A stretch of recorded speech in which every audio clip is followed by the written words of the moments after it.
Hello and welcome to the Nordic Mythology podcast. I'm Daniel Farron, co-owner of the company Horns of Odin, and I'm joined, as always, by Dr. Mathias Nordvig. Hello, everybody. We are joined this time by Shayne Smith, who is a stand-up comedian and also runs a podcast, I see, called Cowboy Boys. Welcome to the show, Shayne. Hey, thanks for having me. Happy to be here. Yeah, thank you for taking the time. Of course. Yeah, I mean, we've just been having a little chat before for the show, and you appears to me a super nerd, which I think is brilliant. Yes. Big nerd. I know more about Lord of the Rings history than most people know about their own country's history. For sure. There you go. 100%. There's nothing wrong with that. You were saying that you do some medieval combat, which I thought was really interesting. Yeah. I got I did some like Highland game stuff, which got me linked up with people who are more into like historical sports. And then I got into HEMA sword fighting, which is kind of fencing with long swords. And then I was like, swords are stupid. Where do I get an axe? And then, of course. And then someone was like, I have a place for you. And then they showed me medieval combat, which is, full armor, anywhere ranging from the 13th to the 15th century. Though most people are late 14th, early 15th. And then they were like, you can hit people with a polearm, a sword, an axe. And I was like, this is me right here. So I've been doing that for a little bit, and it's really fun. So is the aim of that just to knock the person over?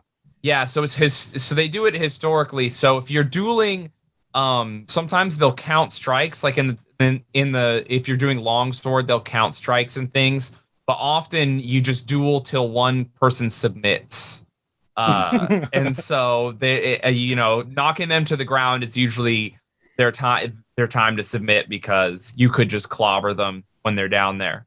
Because, in real life, if you knock a knight down, you're usually a knight will be accompanied by several lesser armored people, and then they hold him down and stab him to death, or capture him for ransom. I feel like we're opening a can of worms here, Mathias. Do you remember when we said that somebody could beat a knight if he was knocked off his horse? Yeah.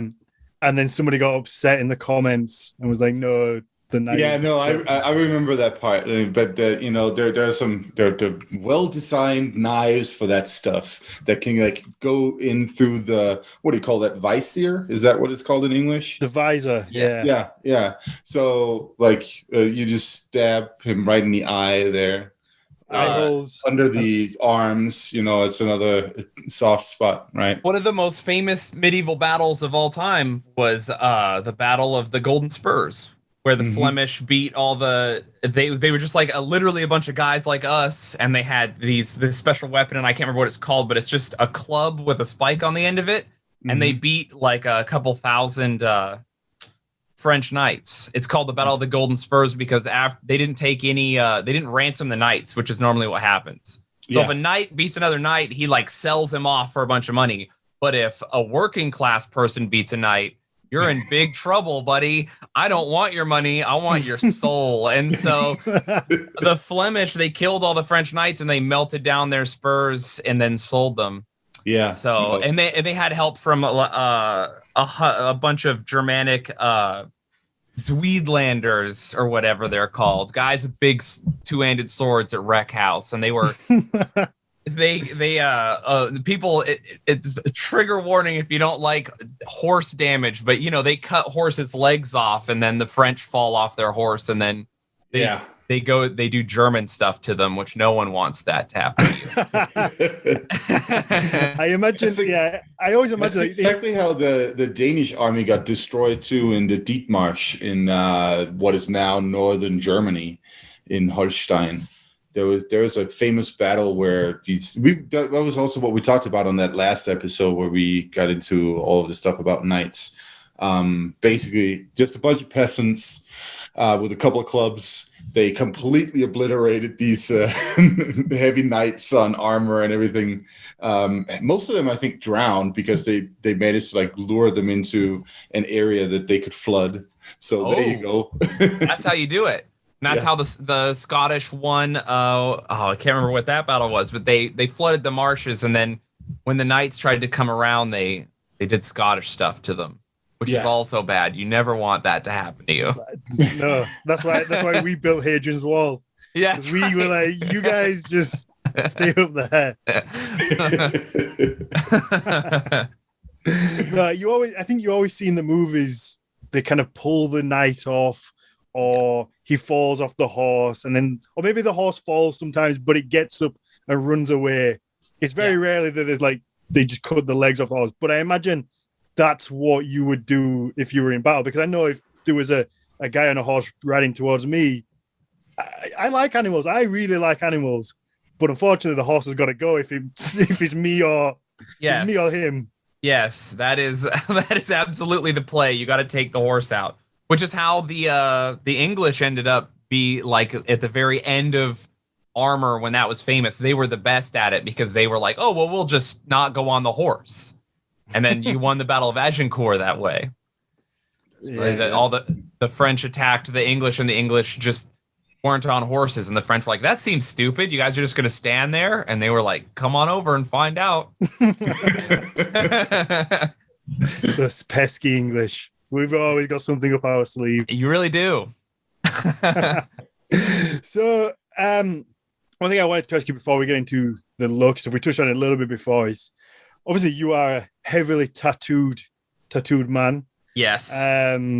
You were saying you have some runes and that kind of stuff. Yeah. And I was just interested in, because we've spoke quite a lot on here about how stuff is misinterpreted, or people will try and twist it into white supremacy and all that kind of bullshit. You know, me and Mathias are both covered in Nordic symbols. Yeah. And I just wondered if you'd face any of that from, especially being a stand-up comedian, it seems to be a very liberal left kind of environment. Yeah. So I do, I don't get it a lot in stand-up. I think my politics in stand-up are, because I am a more political comic, and I am like a very left. I'm far left. Mm-hmm. Like the Department of Homeland Security has had to speak to me several times and tell me to stop saying I'm going to kill politicians in jokes or whatever. So now you're going to get me in trouble, man. I'm sorry.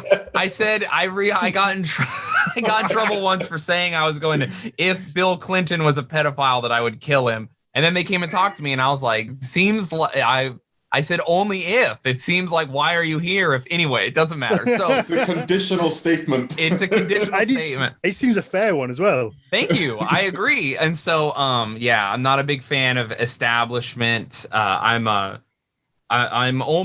like so close to being like, I'm just gonna be a homesteader. I want to just go out into the wilderness. I want people to live on communes. We should go back to living in small communities.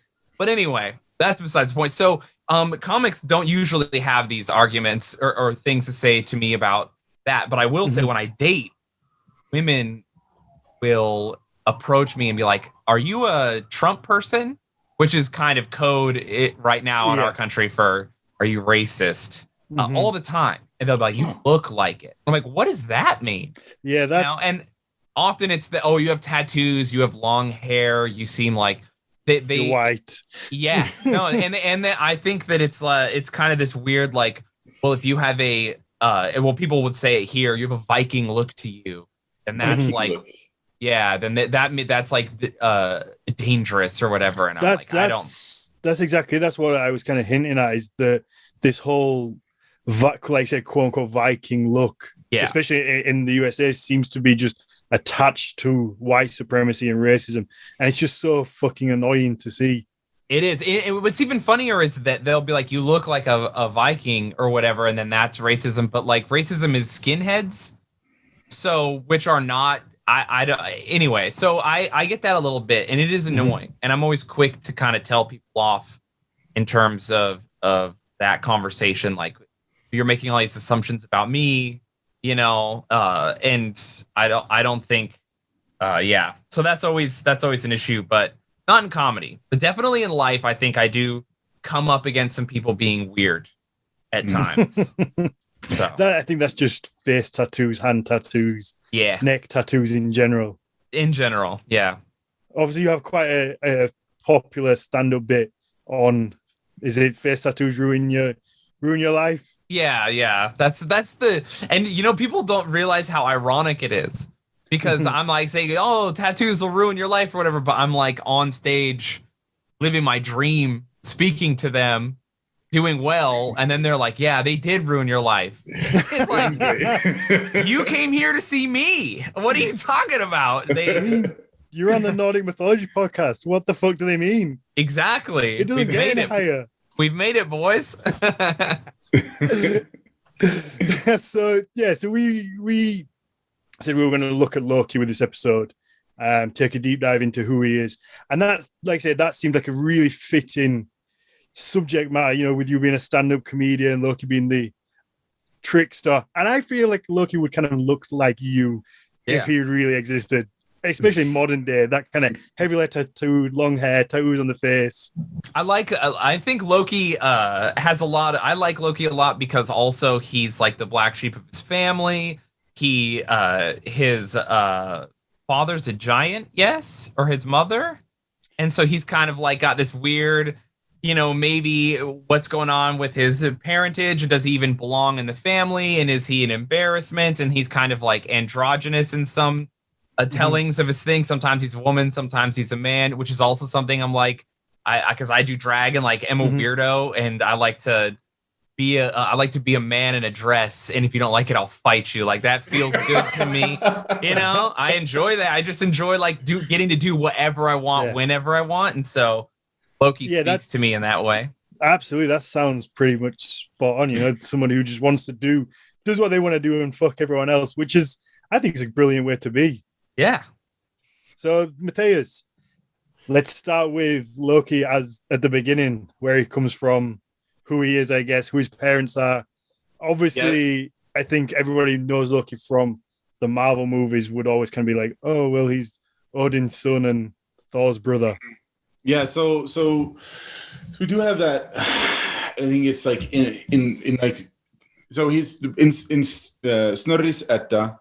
From 1220, he's mentioned as like Loki Lövejason, and Löve is presumably this goddess, but we don't really know anything about her. We just know that he is like the only one is referred to as the son of a female. Too, which is also actually quite interesting when you like start digging into some of the, you know, coding of like gender in the myths. And Fartböti is supposed to be his father, but we don't know anything, and he's supposed to be a giant again. There's so little information on it. What really is told about Loki in the mythology, in sort of like Snorri's very Christian perspective of it, is that he's like Judas or the devil, basically, some kind of like trickster figure, but malignant trickster figure to the gods, right? And this is because like Snorri, he's sitting there with his nice 13th century Christian perspective on things.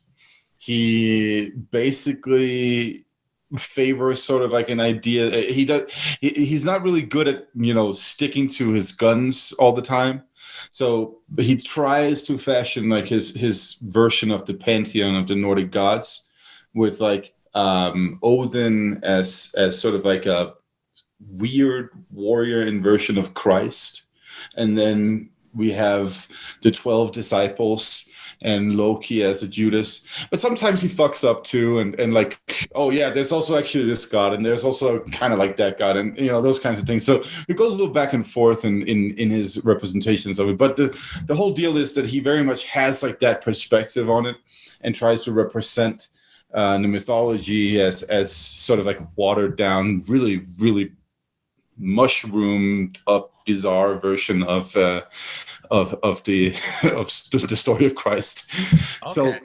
So that's how a lot of Loki is actually like fashioned. That's where a lot of the ideas of like what he actually is come from. But this is all based off of a foundation of a bunch of really interesting like trickster stories where Loki is probably acting more like some Viking would initially have thought of him back before everybody converted to Christianity.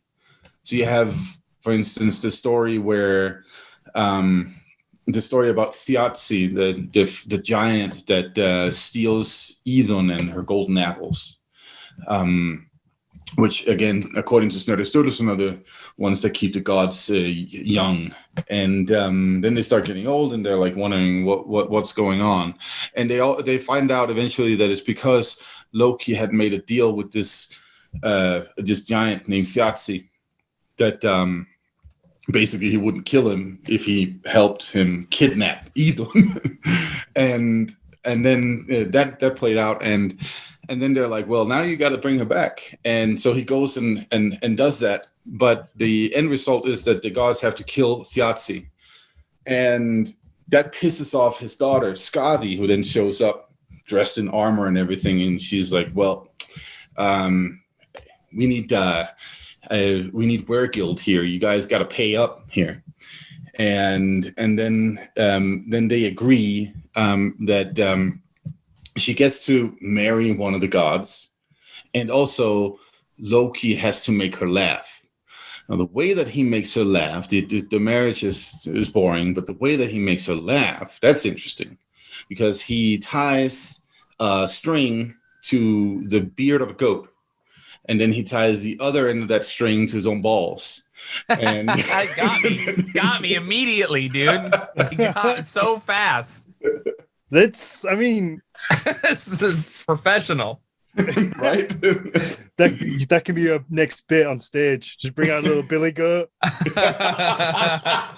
This one's a classic throwback. one from the ages. Go on, Shane. One of the things that interests me about like the Nordic mythology and stuff is that it has like a pseudo-Germanic equivalent before like the Great Migration down to like the Greece and Rome and everything. And does Loki have a Germanic proto counterpart that we know of? So there is a one runic inscription from Bavaria from, I think it's the 5th century, so 400 and something, that mentions not Loki as such, but it says the inscription mentions Loka Thor. So there's something that suggests some kind of mixing of Thor and Loki, actually, which also makes a lot of sense because those two quite often in the stories go together, right? Yeah. Thor is out bumbling around somewhere in his wagon, and he has Loki with him. That's a pretty standard theme. Mm-hmm. And if we sort of dig into the structures that seem similar, there are elements of the stories about Loki that pop up elsewhere in other cultures, probably disseminated through that deep historical layer of Indo-European connections of various kinds. So we have Prometheus in Greek-Roman mythology that in many ways seems very similar to Loki. He's also a trickster, of course. He steals fire. We have, what is his name? Sirton, which is a folk hero in the Caucasian mountains in, I think it's Ossetian folklore, that actually has a lot of elements that are very similar to the stories about Loki in Scandinavia. So this all, and then you can go to the Vedic material in northern India and also find similarities between Loki and certain characters in the myths there. So he's definitely an old deity in some capacity, and then he's like taken on different shapes and forms as culture and history has developed. And then the last version of that is basically like Snorri's very like demonized figure. I find it so interesting that there's so many in mythology, there's so many themes that run through ancient culture. And then as soon as we get to the new wave of the sort of like Abrahamic religions, they don't have the equivalent for a lot of them. And so when they try to like shoehorn the idea of them into their own ideas, they're like, oh, Loki's Judas. And it's like, oh, dude, how much cooler would it have been if Jesus had a Loki hanging out? There was no funny apostles. What the hell? They didn't have one funny guy. I mean, that just sums up Christianity for me. Yeah, there are for no sure. funny apostles. There's those guys were not funny. It was doom and gloom the whole way through. That's true. There's something about that. The Spanish Inquisition could never have happened maybe if there was just one funny apostle. Just one of them just made everyone laugh. Hey, speaking of the Spanish Inquisition, I just have to put something out there, especially because you're British. The Spanish Inquisition was literally the most chill Inquisition of all the Inquisitions in medieval Europe and early modern Europe. Did you actually know that? No, but I'm sure you're going to tell me that we did worse things. I will, absolutely. That's always the case. But this is so funny, right? Because they have like this reputation of being like really, really scary and always like looking for witches and heresy and all that stuff. But the Spanish Inquisition, when they got these like reports of like, oh, there's witchcraft going on over here. In most cases, they were like, and then they move on. Whereas like go to Germany and it's all like, oh, there's a witch, burn them all. Well, you know, we have a checkered past. A checkered past. That's a good way to put it. I think that's the easiest way to put it. The French, they were also pretty bad with hunting witches and all that stuff. For sure. So if we get back to Loki, obviously people say that he's Thor's brother. How is that accurate? Is there anything to support that, or is that literally just from something from Marvel that's kind of dragged on and because I think most people now would just assume that that's fact. Yeah, that's Marvel. We don't have any sources on that. He's the blood brother of Odin, according to one story. Poem called Lokasenna, which basically means Loki's quarrel, where he like kicks the door in at a party. The gods are having a party. He kicks the door in, and he then starts like calling everybody names, pretty much. that's all it is. Is that the story where he in the party, then gets kicked out, but then comes back and just tells everyone a little piece of his mind? Actually, the fact that he's in the party and then gets kicked out, that might be a misunderstanding on behalf of the person who originally wrote the story down, because we have a poem that begins with Loki wanting to go in to a party and then start talking shit to everybody. That's really what he's saying. And then there's this doorman or whatever he is. He's like, I don't think you should do that, bro. And he's like, yeah, I'm going to do it anyway. And then he does that. But there's also a little prose introduction that is younger than the poem that was written by the guy who wrote down the text. And that's the one that tells us that he got kicked out first. It's like the poem begins with him just, like kicking in the door. So the guy who actually wrote it down originally in 1270, approximately, he probably misunderstood that or felt like he needed to add a little bit more to the story to make it interesting, or something like that. And so that's why there's that little discrepancy there.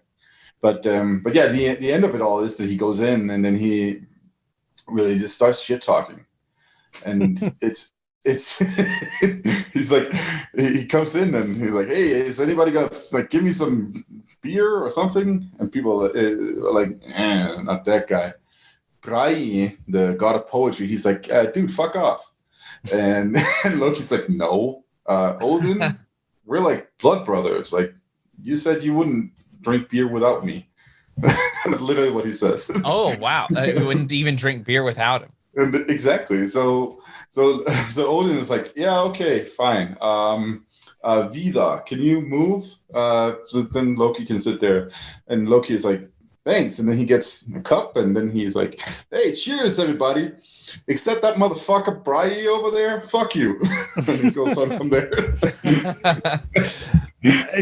I mean, what an interesting character to be willing to just go in and talk shit to all the gods. I feel like he's almost just an accumulation of what everybody wants to do or say, put into one character. You know, things that they can't really do in everyday life, they're just all built into this one character who's just sounds like a really awesome guy, to be honest. Yeah, I dig him. Is there a chance that, or not even a chance, I don't know how I want to word this. Is there like the possibility of, because there's so many relationships between like where Thor and Loki are just always together and everyone's like, oh, they're brothers, that are similar to like in the Odyssey, like Achilles and Patroclus, everyone's like they're cousins. But then if you read actual translations, they're like, oh, they bang all the time. Like Achilles is in love with Patroclus and they just kill people together. And you're like, oh, that sounds like a pretty healthy relationship, actually. But like, you know, our modern sensibilities are like, oh, well, you can't just have sex with your best friend that you kill people with and then also have a wife or whatever. That doesn't register. So we're just going to make him his cousin. Like there's none of that could be going on with Loki and Thor, like these relationships that we don't really understand. There's nothing in the language that I've noted, at least, that really indicates that. What we usually get is sort of like just a statement that's like, oh, Thor was on a journey to Utgarður, for instance. That's the story of Utgarður Loki, and Loki was with him. So there's nothing that really indicates any sort of like sexual or romantic relation. And it also, what we're seeing generally in the literature from that time period, from medieval Iceland, is that they're incredibly homophobic, actually. Interesting. It's really interesting because there's something to be said for male surplus too in medieval Iceland. There's 2/3 of the population presumably was male, and that's quite a gender imbalance. This seems to have been like from the already from the time where Iceland gets settled. So Iceland seems to have a lot more concerns when it comes to what you could call a deviant or a non-conforming sexuality in different ways. And that's what they called to be arker, or you are erki. And that was the worst accusation you could come with, which also actually happens in that poem, Loki's Quarrel, where Loki and Odin end up accusing each other of being Arker, which is also quite interesting. It's like, hey, blood brother, you're Arker. It's like, so are you, man. So like, interesting. What's going on there, guys? So like, if anybody had like a romantic relationship, I'd bank on Loki and Odin. On the other hand. Interesting. All right. So, and you don't think that was a Christianization of people in Iceland being or like something influenced by Christianization, as they're sort of like being weird about just like what Christianity thinks are non-traditional relationships?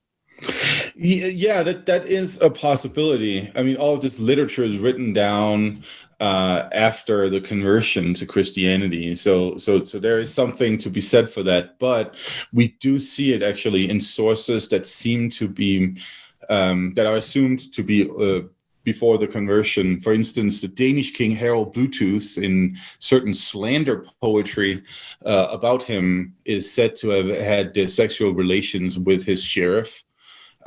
Which would be that like typical accusation that that is there to basically emasculate him, to dethrone him in general. I mean, one of the popular stories about how he died, there are multiple, but one of the popular ones is that he died by getting shot through the ass with an arrow that then came out of his mouth. Imagine that. There were some people who really hated that guy for some reason. I mean, that's a good shot. Yeah. He has to either be bent over, ready for the arrow, or they're underneath him when they shoot the arrow. So the story is that he was going to the bathroom, so he was bent over. Okay, and someone was down in the hole. No, this was out in the woods. He was out in the woods, so he had to do it natural style, so to speak. And then I think it was Palnatoki. He was like hiding in the bushes, and then with an arrow.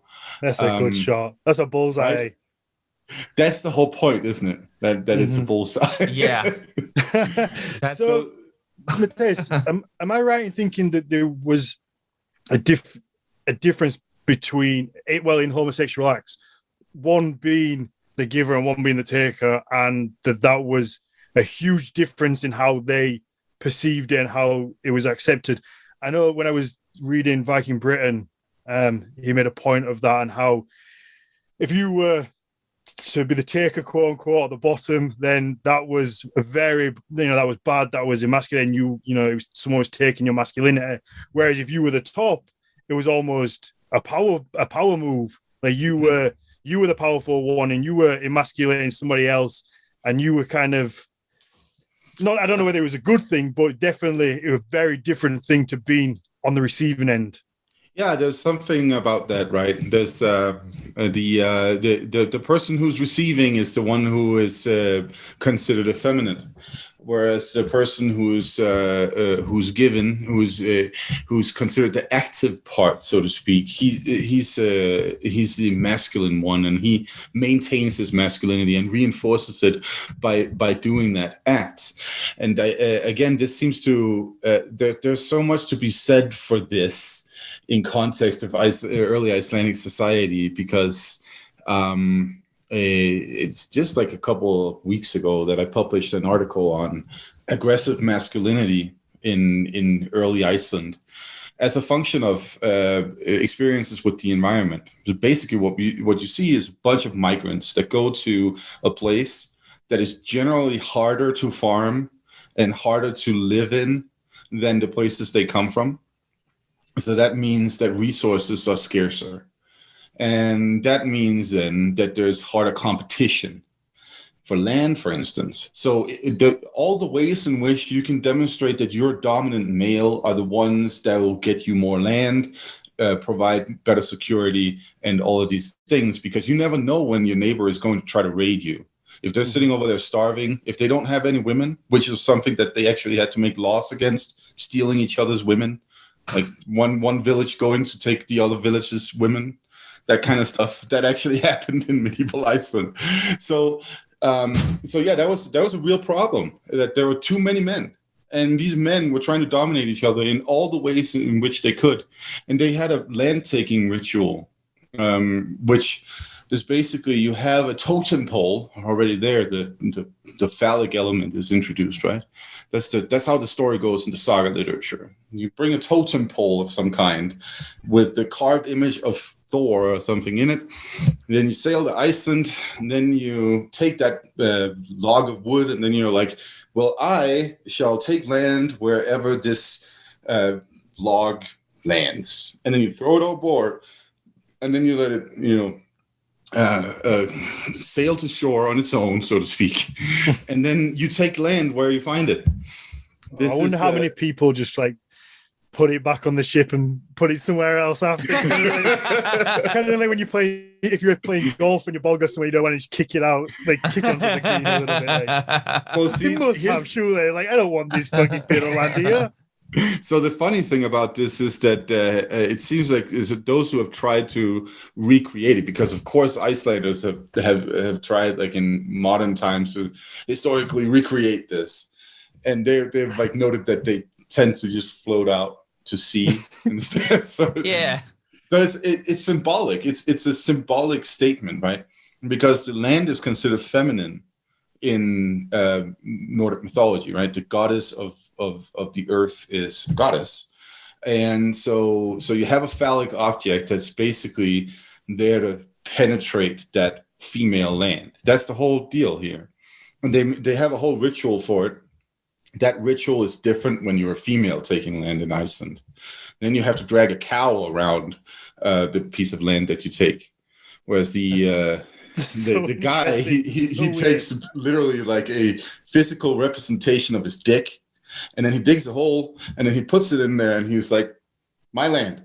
Guys, my land. Is that why Icelanders get so strong? They're just like had to get the biggest piece of wood humanly possible. It's just learning how to deadlift 800 pounds so you can carry your fake dick around. This is me right here. What are you? Oh, yours is 6 feet. I mean, that's fine, but I've got 9. So exactly, and that's the whole deal, right? So they're standing there. They're standing there on each their little piece of land with this like phallus sticking out of it, being like, this is mine, right? Yeah, you stay over there.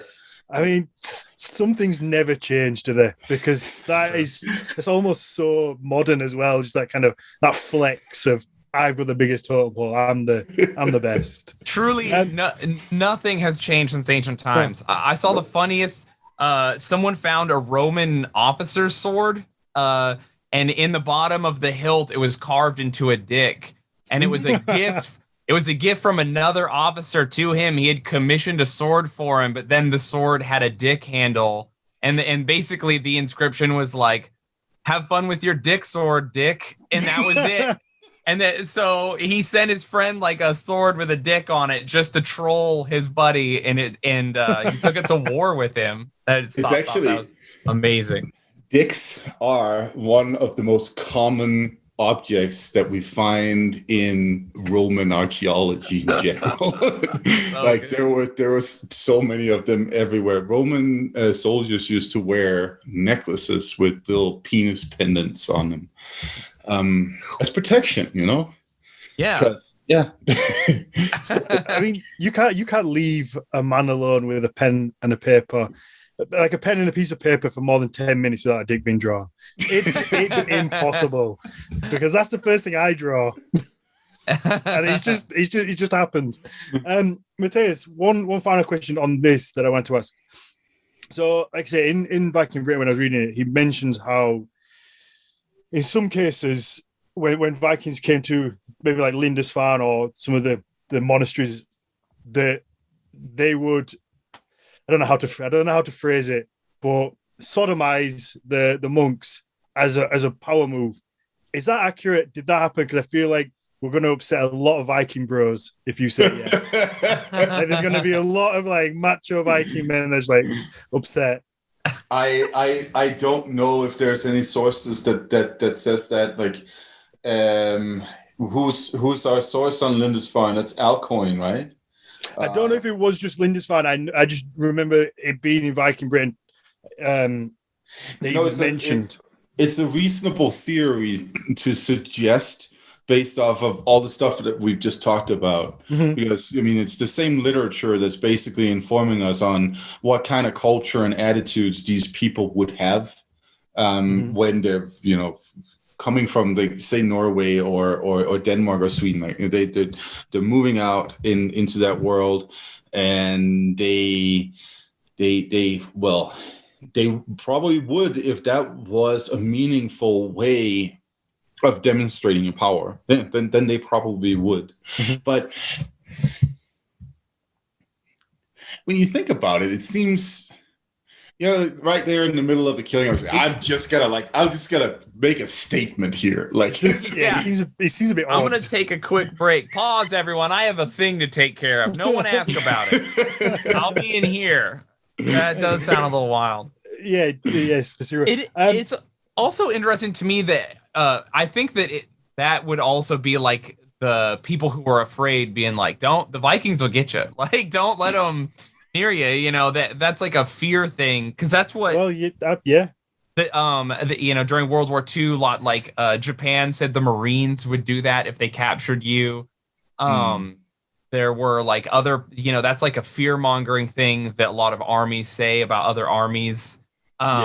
one of the reasons the band I was just thinking, like, someone's been like, yeah, the Vikings are gonna bum you. Like, yeah. Just passing that around, like, that just sounds so insane, but it also makes sense. One of the reasons everyone's scared of the Sacred Band of Thebes, because they were all lovers, and they were just like, they'll get you. Like, you cannot let them beat you because they will get you. And then it's also interesting how they talk about everyone in ancient times talks about gay relationships, and they sort of seem to be like obsessed with fucking people in the ass. But that's like not how gay relationships work. There's lots of gay couples that just never do that. Like just the same way you have a straight relationship and maybe you don't put your penis in your wife or girlfriend's bum. That also happens that way. So yeah, it's just interesting to me that that's like the line. And it does seem like if you read anything ancient, there's like lots of we call them Boston wives here in the United States, like where it's just like two chicks that live together and like, but that's fine. You know what I mean? And so there's lots of like those types of relationships between men in tons of ancient texts. Like, oh, they were best friends. They were always together till they died. Super weird, right? Didn't seem like he cared about his wife much. But like, as soon as you start talking about a butt stuff, people get crazy. But that's like not how homosexual relationships work. So it's interesting that in medieval times, that's like the main focus of homosexuality. It's like just busting cheeks. They were obsessed with busting cheeks, dude. It's like not how it works. Yeah, so I can give you some input on some of this. If we compare with the witchcraft trials in the 1600s in Scandinavia, we have a lot of witchcraft trials, like witchcraft crazes and all that stuff. But for all the people who are being accused of witchcraft and go through trials and all that stuff, there are so many more cases of weird sexual behavior. Like in Norway, I believe it's incest.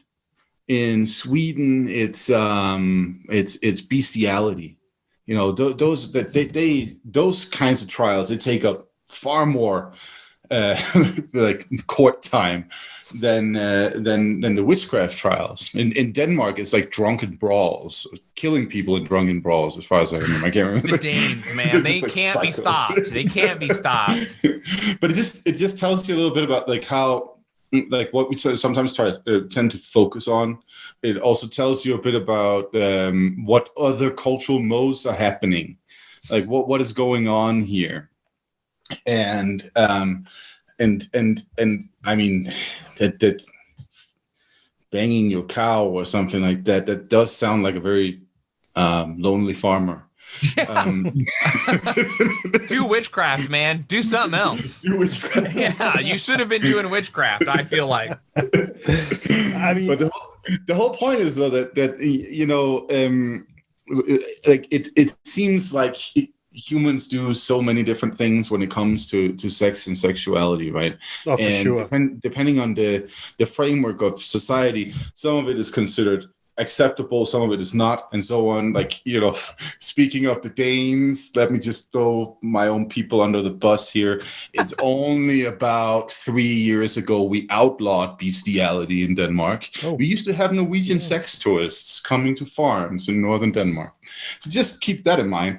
Okay. There we go. Yeah, but this is like a modern country, right? That was just like, oh, okay, whatever. Like we don't care about that. Up until somebody's like, we should care about that, right? I think that's how attitudes can also change. I would say that's a good point. That, you know, people judge the past and history on what they did, but it was just what was acceptable then is not acceptable now. But that doesn't mean you can just dismiss it or get rid of it. Or you can't change it. You just learn about it, and things are different now. So what we accept sexually isn't the same as what maybe they accepted and what they were used to. Yeah.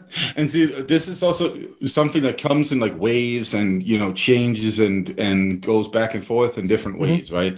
In some periods, you'll have, like, for instance, certain times in the medieval period, like this, like laser focus on are these two dudes having sex with one another, and in other time periods there will be like, I don't care if they are, right? And go back and forth like that. And I mean, you could say a lot of things about, for instance, the changing attitudes of women in the late 1400s and through the 1500s in Europe in general, compared to just a couple of centuries before, where, you know, the interesting case is that I believe the law on premarital sex in my part of Denmark, Jutland, in 1240s is basically a woman who has premarital sex. Yes, if she gets pregnant, then the dudes from her family have the right to go to the guy who got her pregnant and force him to marry her. That's it. That's all the law stipulates. It's concerned with who's going to take care of the kid. It's not concerned with whether or not she had sex. Right, that comes later, and then all of a sudden there's like death penalties a couple of centuries later for that kind of stuff, right? So that tells you a lot about a changing attitude to sex, right there. So interesting. It oscillates. Mm-hmm. You can, when I read about ancient times, sometimes I'm like, they are more progressive than we are right now. Like, what? And then it oscillates back to crazy, and then it comes back to and it like kind of moves and ebbs and flows. I feel like usually when Christianity gets involved, that's when it takes a downward. I didn't want to say it, but you're correct. You can say it. Abrahamic religions are poisonous. Yes. Well, this is where I will have to modify our perspectives a little bit here, because, you know, in northern Italy in the 1400s, you will find brothels attached to monasteries, right? And the whole idea of celibacy, for instance, is also quite late when it comes to, you know, clergy and all that stuff. It comes like go back to the year 1000. You can't expect any of them to be celibate in the 1200s. When they're more like rock stars. They were like because I guess rock stars didn't exist then. The clergy were, you know, the man about town. They were the one that everybody was interested in. They were the rock star, the hero of the village. And that's the thing too. I mean, changes depending on which region we're in. In some places, you'll see very fervent, pious celibacy or some shit like that. And in other places, you like in Iceland, for instance, you'll have bishops who's like, well, I will just like put my bishopric in the will to my son. And such things, right? Mm-hmm. Like that's official legal business right there. Nobody like bats an eye at it. Like yeah, okay, the bishop has a kid over here and a kid over there, and so on, right? So that's another thing to take into consideration, that these attitudes also change in so many different ways, and also depending on which region we're in. Modern conceptions of all of this stuff, like, you know, it's so interesting to hear when people are like, oh, yeah, we should go back to the old days. And it's like, what old days are you fucking talking about, dude? Yeah, there's a lot of old days. Yeah. There's a lot of it. Be specific, because you could be asking for something you do not want. Exactly. When people say that, I think they mean the old days that are going to support what I'm saying in this moment. Exactly. That's what they mean. Yeah, and often they're not even right. No. That's another thing, right? It's like usually like one element of that old day that they want to go back to. Mm-hmm. And and that's again something, you know, as soon as you start digging into that old day, say like, oh yeah, let's go back to what it was like back in the 1950s. And then you start realizing, hey, wait a minute, 1950s actually spawned some pretty funky shit. Like a lot of funky stuff happened in the 1950s. That's not what you're looking for, my friend. We have a good time right now. I think there's no better time to be alive. To pull it back to Loki before we get even further off topic, I guess. So let's link it back on topic. We're trolling people right now. It's true. The spirit of Loki is here. We have no idea where we are right now. That's it, exactly. No, I think the most obvious place to link it back to is Loki getting pregnant with Sleipnir. Obviously, he transforms into a female. I was going to say a female mare then, but a mare, and he's mounted by a stallion, becomes pregnant, and gives birth to an 8-legged horse. Now, what's more fabulous than that, to be fair? Sounds pretty legit. It's not gay if you're a lady horse. That's kind of the rule, so... Yeah. He found the loophole. He found Odin's calling him gay, and he's like, but I was a lady horse, so I don't really know what you're saying. That's a good point. How legit of a story is that? Or is that possible? Like it's slander almost against Loki, or is it just so? Yeah, it seems this is where it gets interesting because,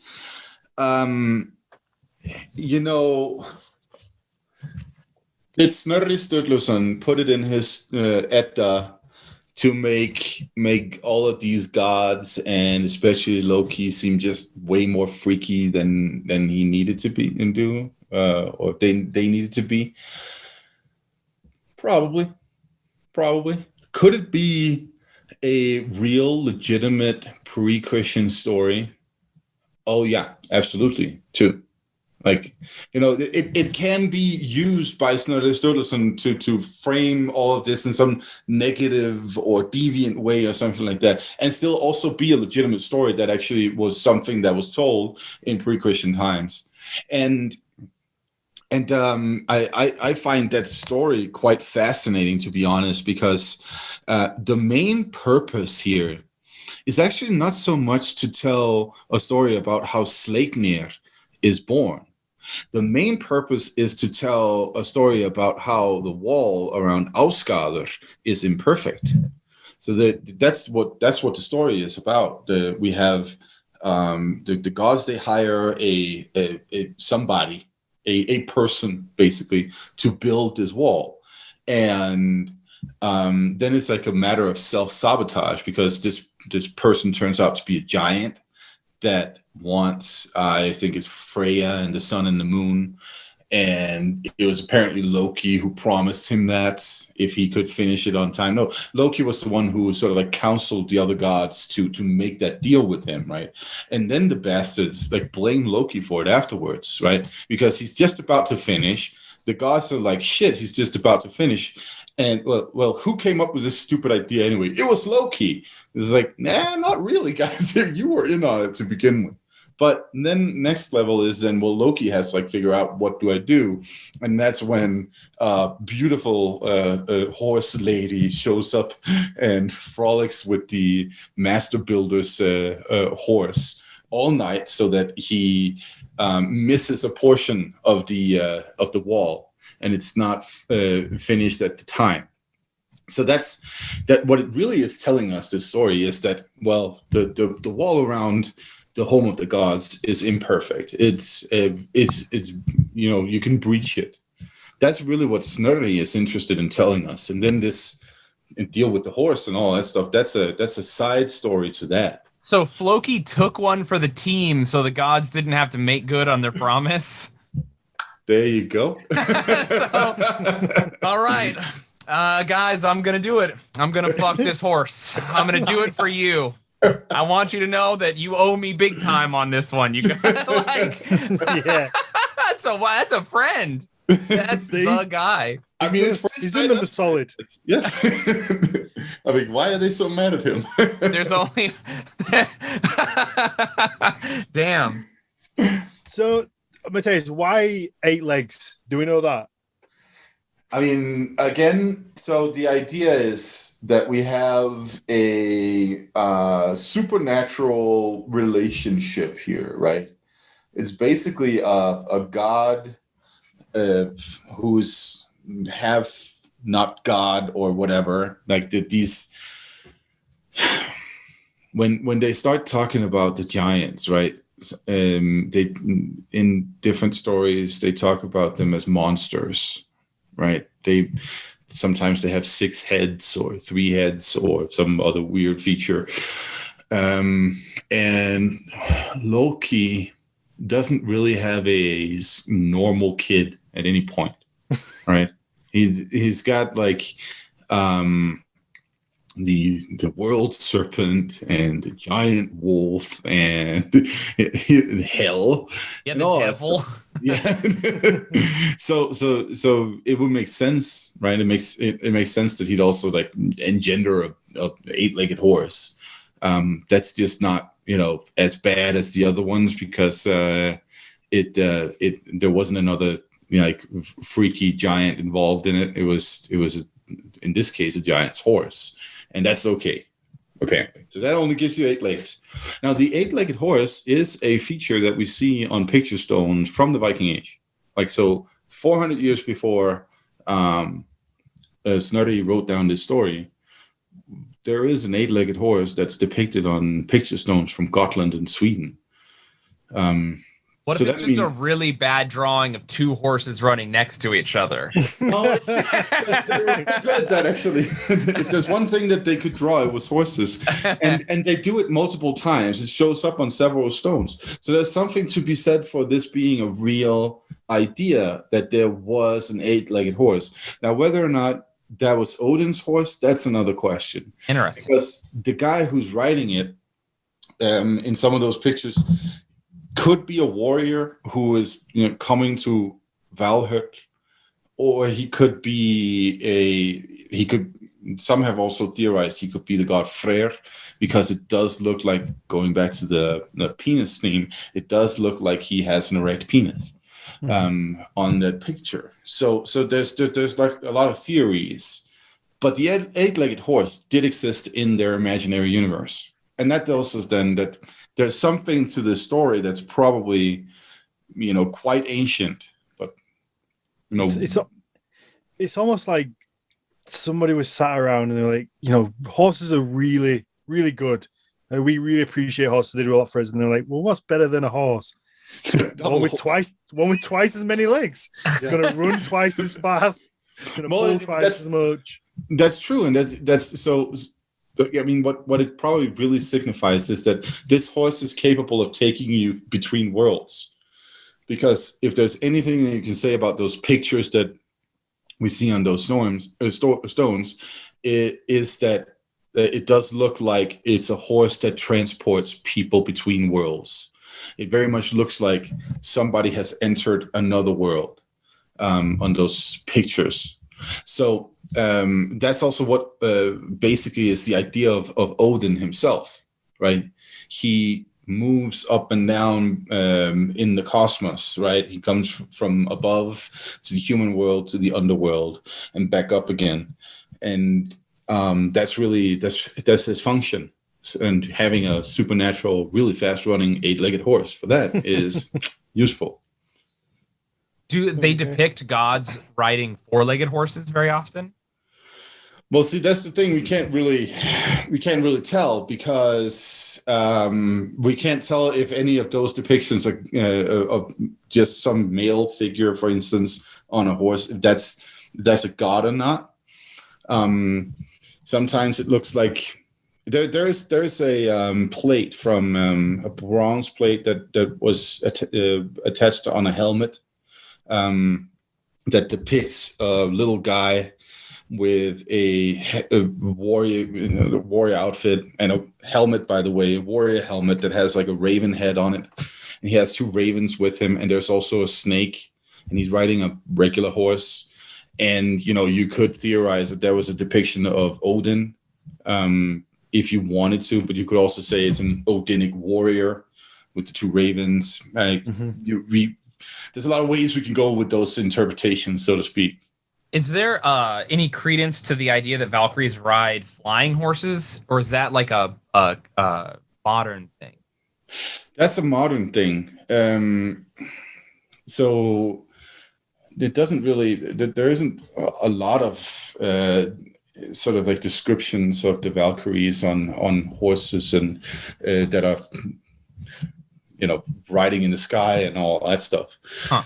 The Valkyries tend to be more depicted as just humans, but it's very obvious that the idea that Valkyries existed and that they were some kind of spirits, probably like goddesses of fate or something like that, that's definitely present. That's That's something that's actually very consistent.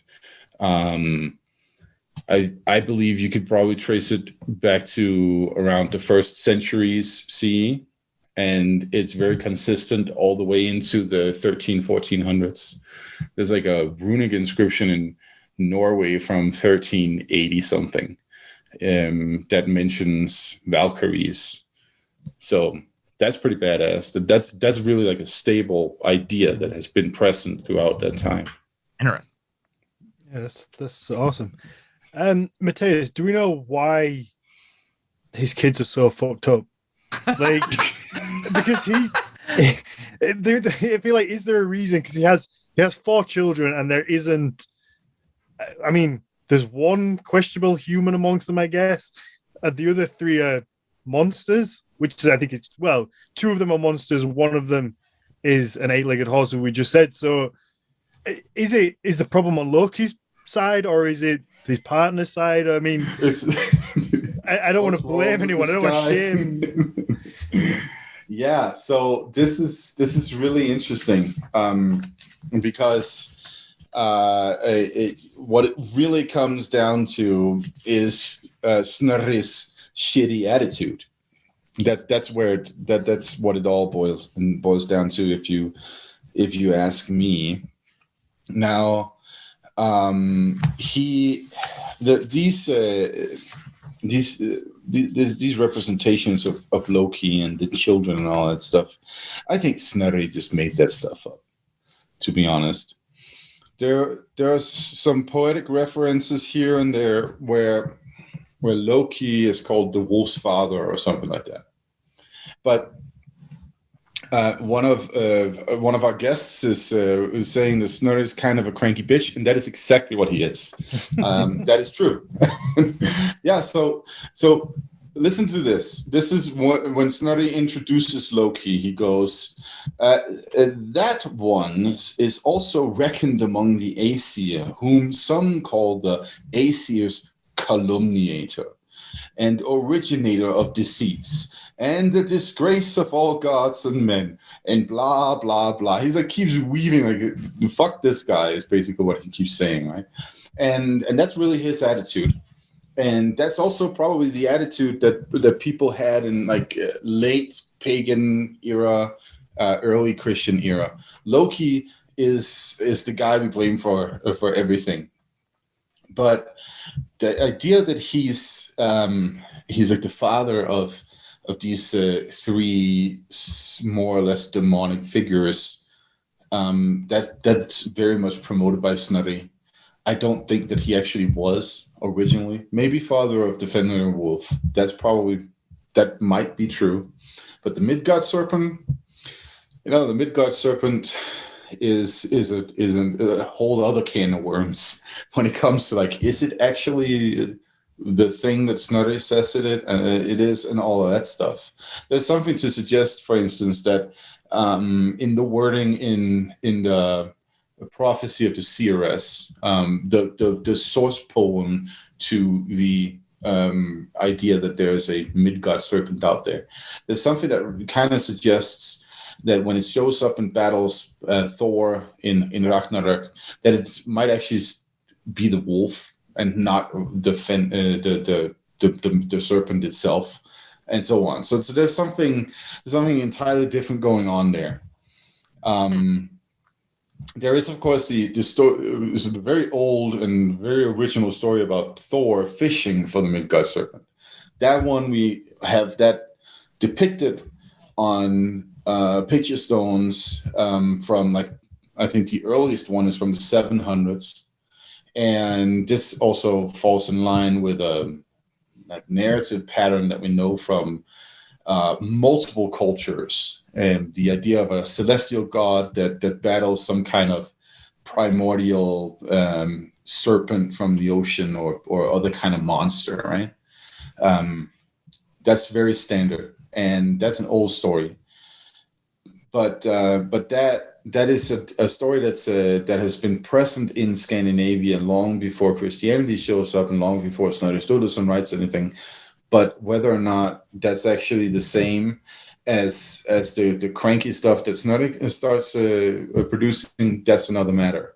He seems to be mixing a lot of concepts and mixing a lot of stories together, and then creating this image of this comic book image of a giant serpent that encircles the sea. Like, come on. Like, who's gonna believe that? Yeah. So there's something to be said for these children of Loki, perhaps not actually being his children at all, but just something that is ascribed to him because Snorri really hates this guy. Basically, I feel like everything negative gets attached to him. And I guess we have to speak about Ragnarok and the events that begin Ragnarok, I guess, with Loki saying about the chain of events that caused the death of Boulder. How accurate that is? That something that happens? Is that Snorri being quote unquote a cranky little bitch?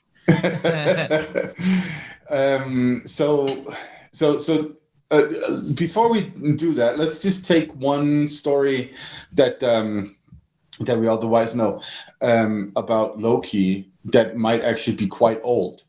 That's the story about how Loki is responsible for creating Thor's hammer and Odin's spear and like all of these cool things that the gods have. Sif's golden hair. This one, basically Loki is having fun cutting Sif's hair while she's asleep. That pisses Thor off, of course, because all of a sudden she's bald.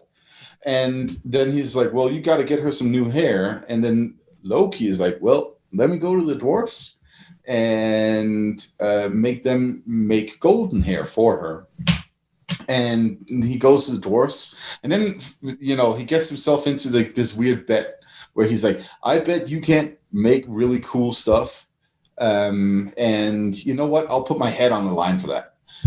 And the dwarfs are like, okay, well, we would very much like to kill you. So yes, let's do that. And then these two dwarfs, they make all of these things, and Loki tries to sabotage it in the guise of a fly. And he like bites them and in the eye and stuff like that. And ultimately, all of these things were made. But Thor's hammer, the shaft on Thor's hammer is a little short, and that's what basically saves Loki, because Odin rules that since they didn't create a perfect hammer, then they don't get to kill him, but they do get to sew his mouth together using string. So that's what they do instead. And this little bit about having his mouth sewn together, it actually looks like that's an original story that Vikings would have told each other back in the 800s. Because from the Danish area, from around 800, there's a stone that was used to protect the bellows in a smithy that has been found. And it has a little hole in the bottom. And that's where you put the mouthpiece of the bellows in so that you can blow. And then the stone stands there in front of the heat, the fire, so that the bellow doesn't catch fire, basically. And on that front that faces the fire is a male head with a nice twirly mustache, by the way, who's had his mouth sewn together. So, like, we have the connection here. We have the smithy and Loki being involved in the smithy stuff in that story, right? Getting his mouth sewn together, and that picture of that person who's had his mouth sewn together. So that's a very trickster-like story too, because what we have here is a figure who is basically responsible through like a curious turn of events, shit he starts himself, for then creating various useful objects that are very important cultural objects, like a spear, like a hammer, like a boat. That's also involved in there. And that seems to be his original role. and that's usually the trickster role, right? The trickster in most mythologies, cultures, shows up, screws up, and then some positive stuff comes out of that screw up, right? That's usually how it goes. Or steals, transgresses some rule of some kind. That would be Prometheus. He steals the fire from the gods. And so that's his original role. And that seems to then sort of like slowly gravitate towards a cosmic role as well, where he becomes some kind of like cosmic regulator. And that's where the Death of Boulder shows up. The story of the Death of Boulder, we can trace back to at least the 400s. It's probably older. The story of, brother killings, for instance, is also pretty old in European cultures and has had like a mythological context for millennia. Just think about the founding of Rome, Romulus and Remus, right? That's also brothers and all that stuff, with wolves too. So that's a complex in and of itself. Loki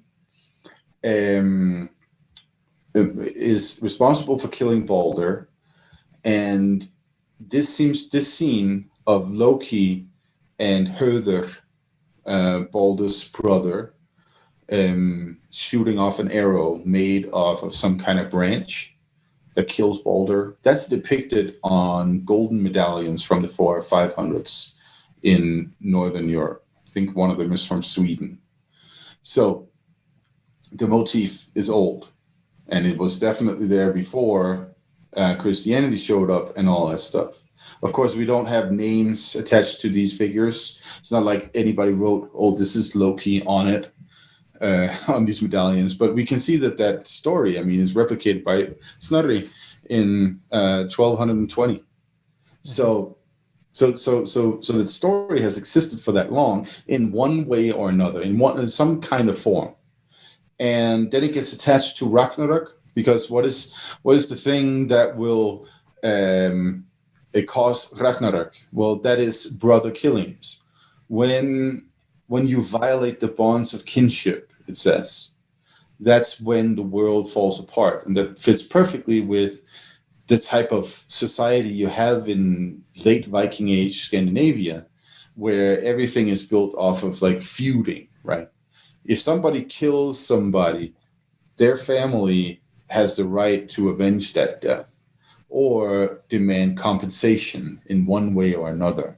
Now, when you have that kind of legal system, then you also have a downward spiral of just feuding. And that's something that, has been seen in multiple contexts in Europe. Also find it in northern Italy in different contexts. Romeo and Juliet is one of them. And in Scandinavia, this is a realization, sort of like a social realization, that, wait a minute, maybe we should find a better way to deal with this stuff than just like keep killing each other. This is also something that the church started promoting in the 1100s. So there's a bunch of like folk tales and folk songs and ballads and so on from the medieval period from Scandinavia that talk about this theme too. And the idea of Ragnarök is just one of them, actually, in that sense. So basically, Ragnarök is the image of the world falling apart when people just keep, avenging deaths like that, right? Because sort of the paradox of avenging death is that the revenge is supposed to point outwards from the family. Somebody kills a person in your family. That's a violation towards your family. So you're supposed to then set the record straight, right? Equalize the relationships between these two families by killing one from their family. Now, if somebody from your family kills somebody from your family, then you're fucked, because you can only start killing within the family. Mm-hmm. Brother avenging brother, avenging brother, avenging brother. Okay. And so that's what Ragnarök seems to be really about when it comes down to it. This the recognition that the fabric of society will fall apart through these avengings over and over. Mm-hmm. So when that happens, that's a good question. We can place the poem probably roughly in the late 900s, early 1000s. We have a skaldic poet who references at least a part of a stanza from the poem in, I think it's around 1060, 64, down around the time. Mm-hmm. So the poem must have existed before then. And its themes have been so important, as in terms of literature, that they've influenced so much other literature in Scandinavia from the early medieval period. You know, the Gosforth cross seems to have depictions of scenes from Ragnarök on it, right? That's in your neck of the woods, isn't it, Daniel? I'm not sure. Gosforth, isn't that? It sounds British. It is, but I think it might be Cumbria. I can't remember, but it's somewhere in northern England. It certainly sounds like one of our places. Very Downton Abbey, Gosford. Right. The point is though that so this is a story that's definitely present in the late 900s and the early thousands.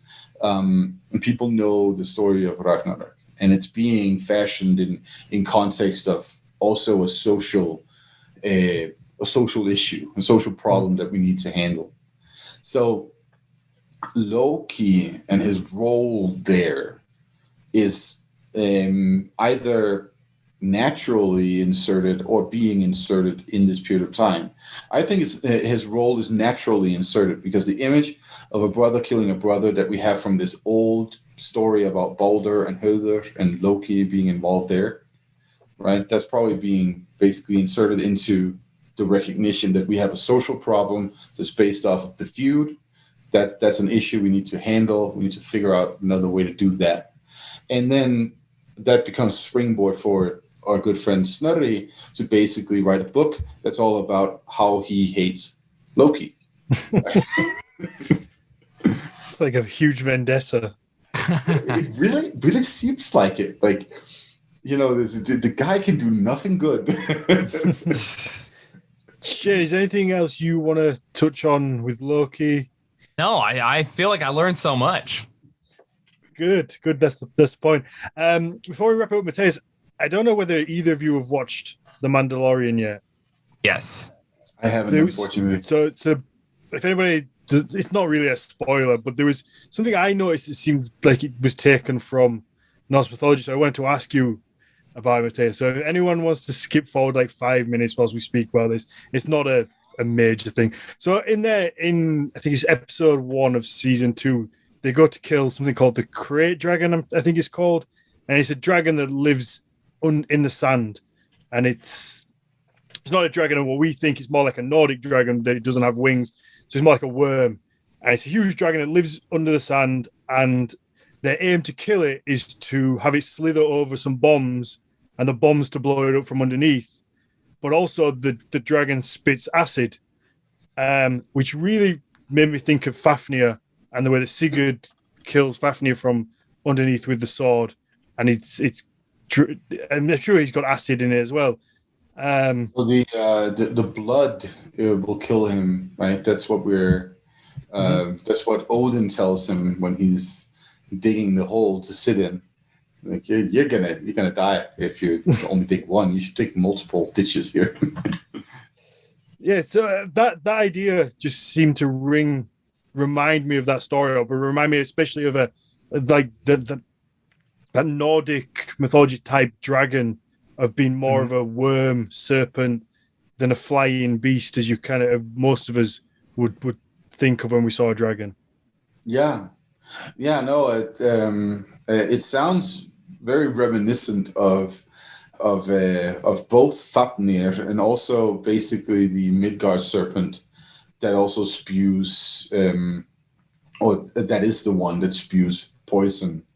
That's a standard image involved with the Midgard serpent that spews this poison. So yeah, no, that's really interesting, and I would assume that they, of course, because what is Star Wars? That is modern mythology. So Western in space. That's what Star Wars is. Yeah. And yeah, it makes perfect sense that they would take elements from different mythologies and add them to it. I dig it. I think that's cool. I enjoyed it. I thought it was quite cool. Awesome. Yeah, let's wrap this one up. Shayne, yeah, this has been fun. Thank you very much for joining us. Do you want to give a plug to your shows, your podcast? Yeah, sure. I have a podcast called The Cowboy Boys, where it's me and my friend who's also from Utah, where we grew up doing hill people stuff. And there's nothing of note in there. It's just bad jokes the whole time. And then I have a show called Without a Country, which is a political talk show. So if you want to hear a guy who didn't graduate high school talk about political science, that's for you. They're the people I trust to talk about politics. There you go. And then that's it. Shadows are online. You can find me if you want, but that's it. Perfect. Awesome. Mathias, what about you? Where can people find you? I know some people were asking about the paper you mentioned about masculinity. I don't know if you can let people know where they can find that. So you can find that paper in a obscure Polish publication. So if you go to my Instagram, which is just my name, Mathias Nordvik, that's how you find me there. There will be a picture that gives you the nice little front of that publication that has my article, and also the list of content, I believe. And so that's how you can find that. Usually I make sure to notify people that I've published something new on my Instagram. So go there and find me and figure it out. Awesome. Yes, everyone, you can find me at Daniel Farrand1 on Instagram. Obviously, you've got Nordic Mythology Podcast on Instagram. You got same on Facebook. Our website, nordicmythologypodcast.com. You can get merch from there. The first batch have been shipped out. We're going to ship another batch out tomorrow. Mathias, yours is on your way. Obviously, if you like what we do, you can support us on Patreon. Once we get to 100 followers, we're going to do another weekly show where we sit down and watch the entire series of Vikings week at a time and just discuss, let people know what they think about it, let people know what's true, what's not true, and just have a laugh. I think we're on 90 patrons in a minute, so we've got 10 to go, and then we're going to get that new weekly show out. That's good to hear, because I just got back into watching Vikings yesterday, and I was sitting there yelling at the TV all the way through. So if you want to see that live, then you want to watch us yell at the TV. Yeah, I can only imagine I have so little knowledge, and I like the show, but even I'm watching how they fight and what they wear, and I'm like, no, why? Right? Especially like you're in this like huge battle that is all just like